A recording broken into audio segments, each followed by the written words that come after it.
What are the pillars of wealth building?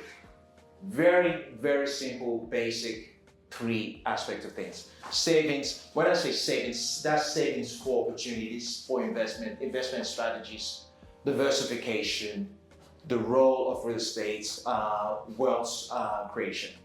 Now, when I say investment strategies, there's multiple investment strategies. You know what? Let me ask this question. What are the investment strategies? There's less than a handful of investment strategies. But what would you guys say are the investment strategies that are out there? Shares. So that's stock. So I'll say call it investments. For those of you out there, sorry that you can see. Sorry about that. I'll flip it around later on. Sorry guys. So investment method. So we've got stocks. Yeah. That's still on the stocks. E-commerce. Bonds. Still kind of falls on the stocks. Yeah. ETFs, all that stuff still falls on the stock. Businesses, yes. Business. And you said e-commerce, that's still business. Got stock, business. Real estate. Collins' favorite. Real estate. Now, these are the only three forms of investment. Everything else falls under it. There's different type of real estate. There's fractional real estate. There's commercial. When you talk about business, you say e-commerce and all the stuff. When you talk about stock, ETFs, bonds. All these are the three fundamentals of investment. If you can come up with something, I would love to hear it. There isn't any. Now, when you think about this,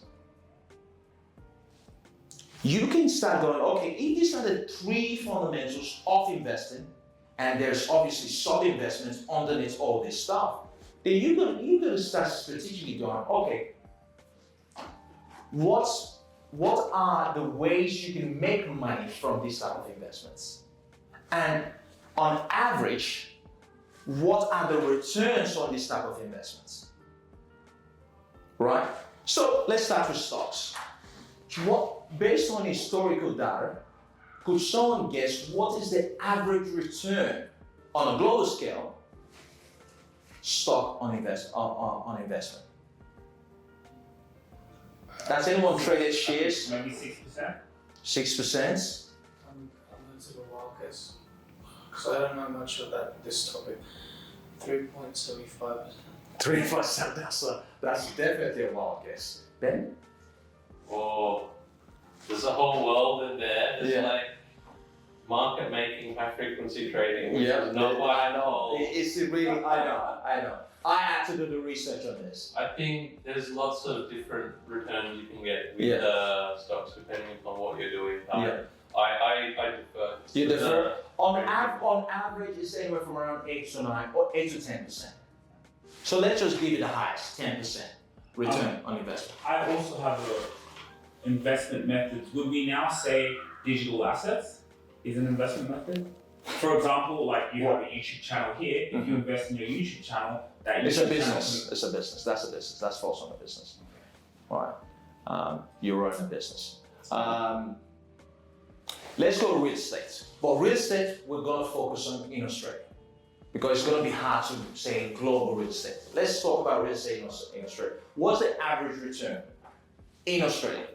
What are the time frames? Is it per year? 10%? Yeah, panel on average, Okay. which is mostly highly based in the American stock market. That's pretty much it. That's where most of the stocks are. Basically, it dominates the world. Hey, I know you enjoyed this video. For any inquiries and mentorship opportunity, which I will be really looking forward to working with you, in this description below, you can get all my details, and I look forward to working with you soon.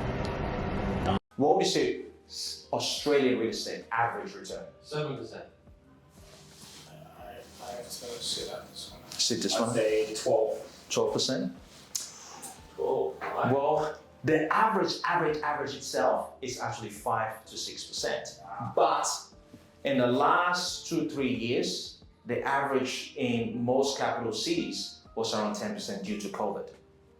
So if we're to lean on the 5 to 6%, call it 6% on average, do anyone own a business here? Or do you own a business? Okay, stay with me. Do anyone else own a business, or do anyone know someone and in very good relationship with someone that owns a business? So we can work out. Okay, all right, cool. I love that. Tell me about your business. I love it. Who can tell me on average what percentage does a business on average earn per annum? For the first year?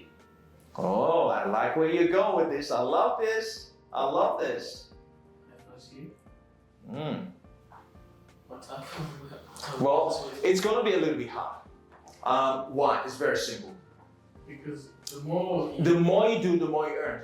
So the more you make through your business, the more tax. well, That's- that's a whole different term. that's- We're not going to go into that. Yeah.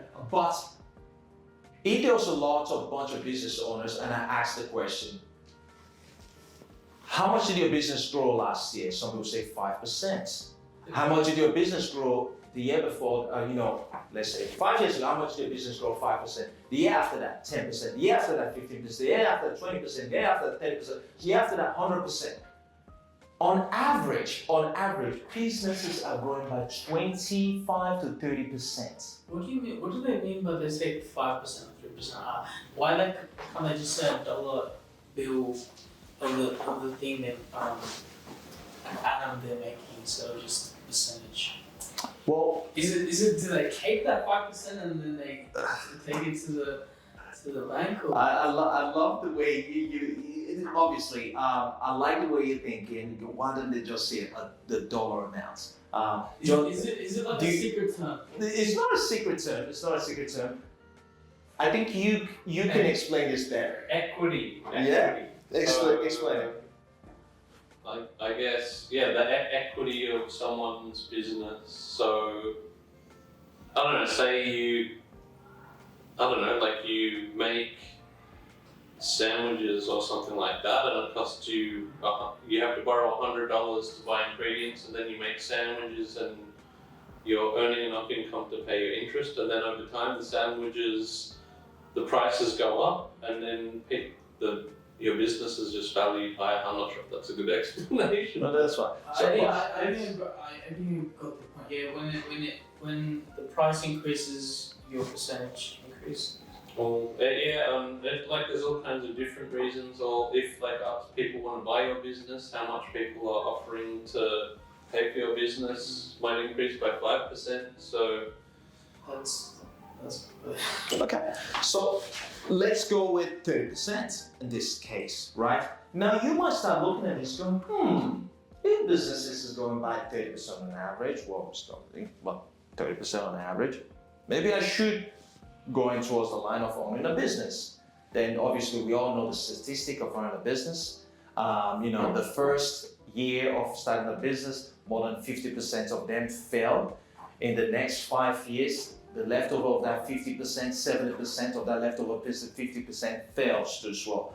The percentage of businesses that get to this is very marginal.